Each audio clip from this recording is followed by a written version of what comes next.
Hi! On the Woodpecker today, I'm replacing my sister's fridge with this cupboard.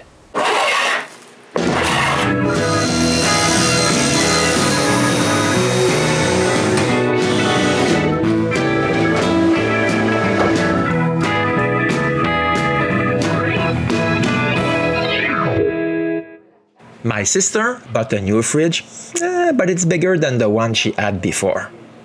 Now she has a big hole in her kitchen cabinet. So I'm going to make her something to replace her old fridge.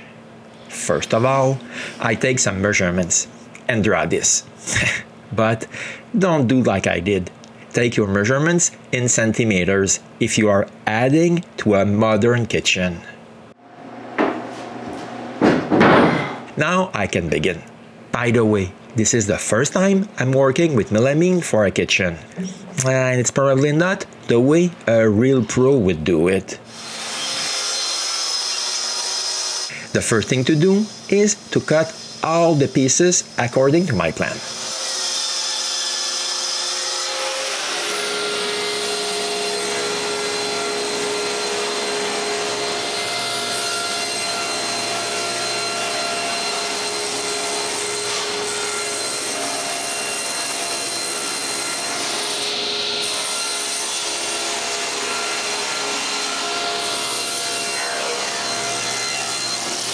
There are way more cuts than I imagined.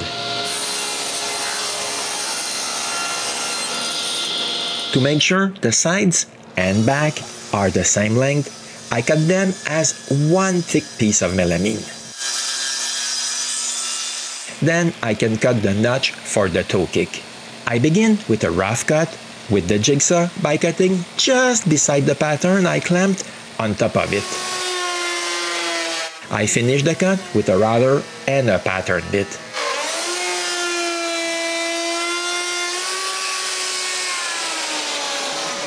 One thing I can say is that it does a super nice job. I just need to make the corner square. This is the last thing I'm able to do on the first day. My sister's kitchen cabinets are that color. So I stained the edge banding to the closest color I was able to find. But I also need solid oak. First, I cut one part of the board and surface one side.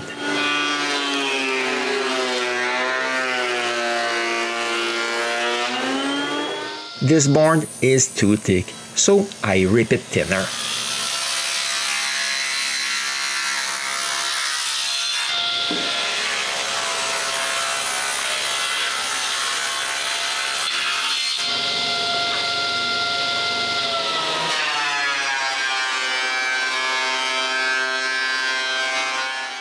Then we can plane it to its final thickness and sand both pieces up to 220.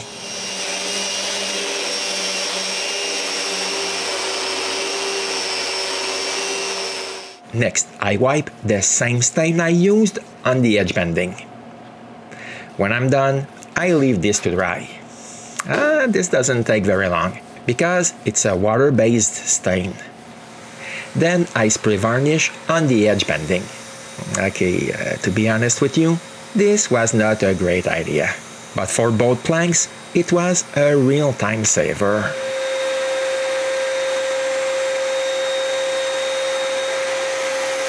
When I'm finished spraying, we bring all this into the basement, far away from the dust. Oh yes, because I'm about to make some more because I need some strips to hold the bottom of the cupboard. While the rip fence is set, I cut even more strips. I will need them later on. But two of them need to be cut right now. I'm going to epoxy and screw them to the bottom of the sides. But I'm not sure if the epoxy is overkill.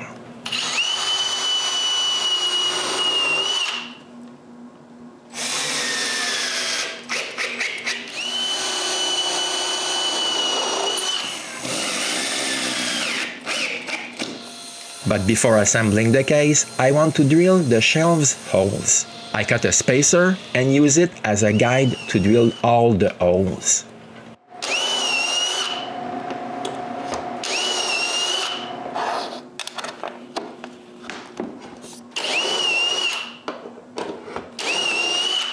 After all this, the varnish is dry, so I scrub the surface and spray a second coat.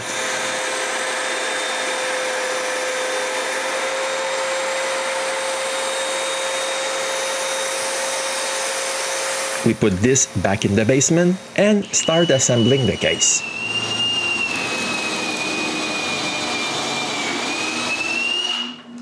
Everything will hold together with assembly screws. To make sure all the holes are in the right place and straight, I use a drilling jig I made.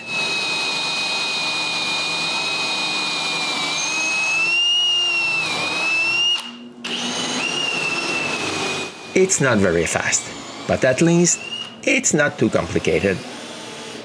Then we have to drill for the top. To hold the top in place while I drill the holes, we use super long clamps.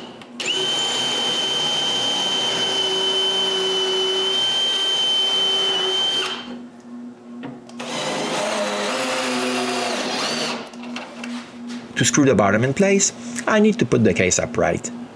I use one of the strips I cut to mark where the bottom is and put the screws.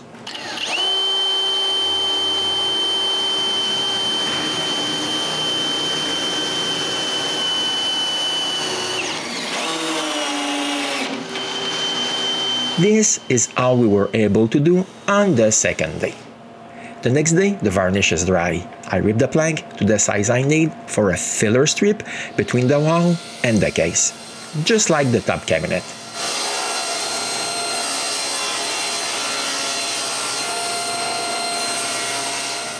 Wow, this piece of oak had more tension in it than I would have liked. Look how the plank bowed. I cut the other piece a bit wider than the width of the case. This will be to add on the front of the central fixed shelf. I need to add thickness between the doors because the stove is taller than the height of the doors. To help align the shelf to the oak, I use tiny dominoes.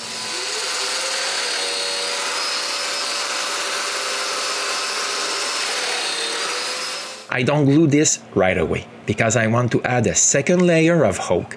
I place the shelf and the oak piece together with dry dominoes and glue another piece of oak at the back. To stop this from moving, I pin nail it in place.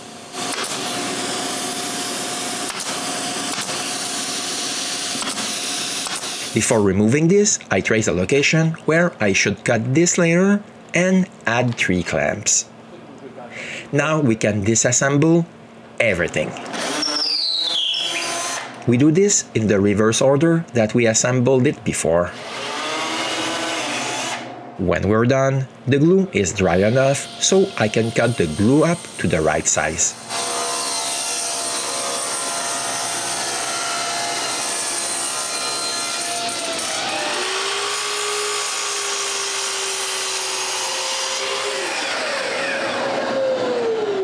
Then I chamfer all the sharp edges that need a chamfer.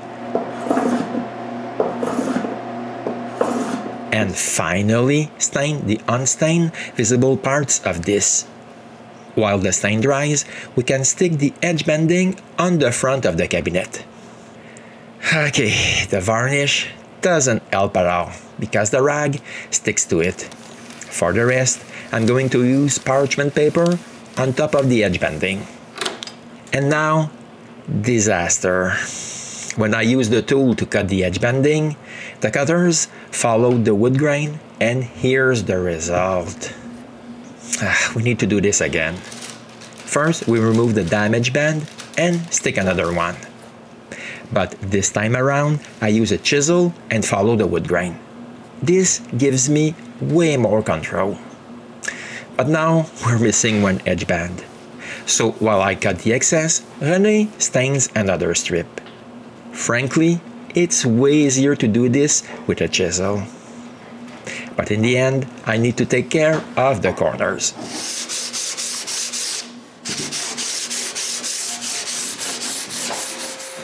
After all this adventure, the stain is dry enough so I can spray the solid oak front strip. And stick the band René just stained on the other side panel. As you can see, this one is not varnished. It's what I should have done right from the start. Now I can think of reassembling the case. First, I need to add the central shelf. For that, I lay down both sides back to back and trace a line. Then I cut more melamine strips to support the shelf. Since one edge will show, I stick some white edge on them. But on this one, the tool cuts the excess like a charm. Now we can screw the support in place and, like last time, I add some epoxy. I use pins to hold the support in place before screwing it. I turn the side around and screw the support from the other side.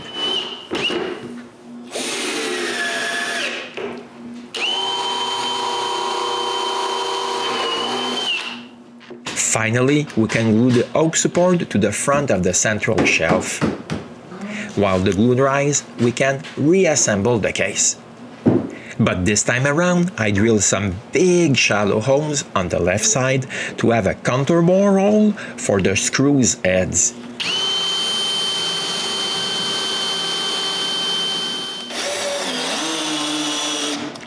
The reason is because this side needs to be flat on my sister's actual kitchen cabinet.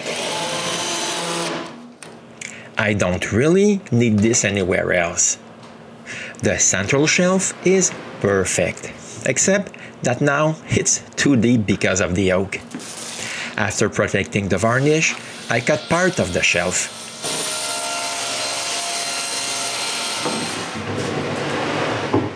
Perfect. I just need to screw it in place.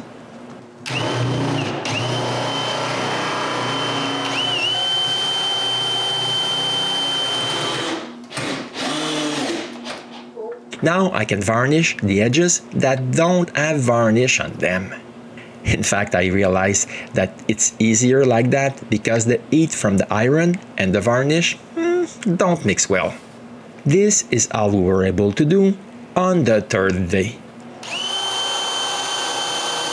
The next day, I begin by screwing pieces of melamine to add space to put the right spacer in place. To make sure the long strips are at the right place, I clamp the actual piece of oak that I will use and push the strips on it before screwing them in place. We put the cabinet on its back and add supports at the bottom. Who knows how much weight my sister will put on the bottom of this cabinet. This way, I'm sure it won't sag. Next, it's time to take care of the 3 shelves.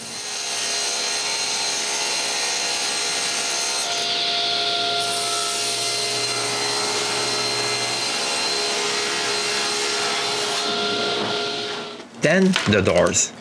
And I was pretty lucky because my sister had a spare set of doors, so I didn't have to take care of making some.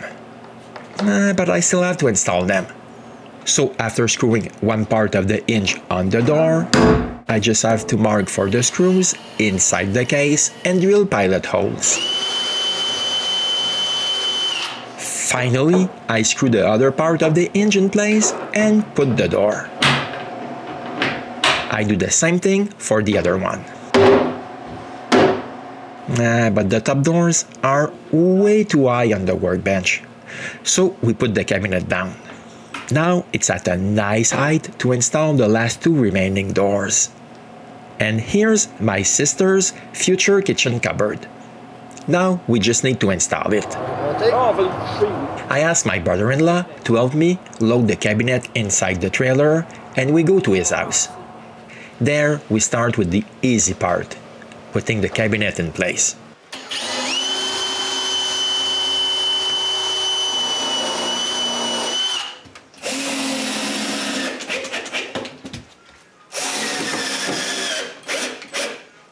After that, there's a lot of fitting to do.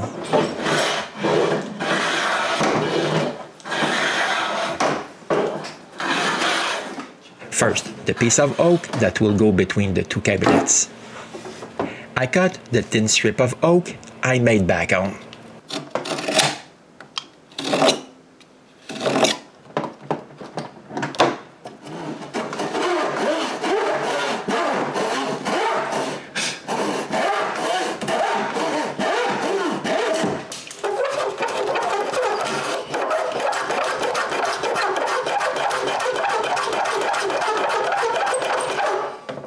Now that I have the right length, I need to have the right width to fit between the cabinet and the wall.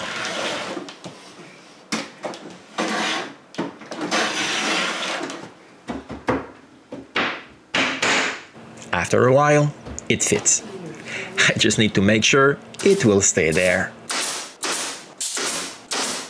Now I need to cut the original oak strip to its new length and glue small blocks at the back to hold it straight while I push it into place. Next, I make sure it stays there. Now it's time to take care of the toe kick. After finding the shape of the molding and cutting a pattern, I can use this to trace the oak and make the cut. Then I put it in place. Install the shelf and the doors. Here it is, my sister's new kitchen cabinet. But you might remember that I said that my sister has 2 sets of doors. Unfortunately, they're not identical.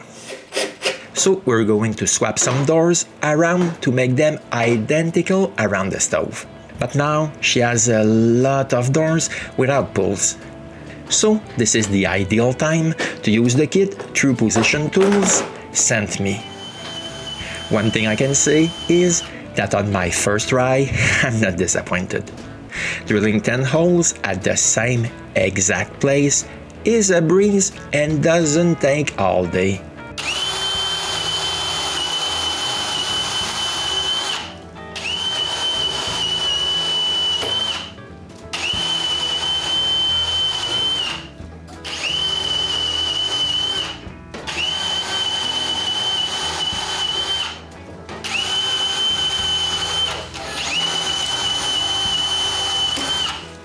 But we still have to reinstall the pulls. Here it is. Job done.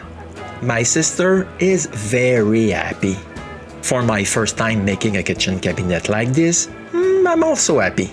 But I would have thought this would have been faster than this to make this kind of cabinet.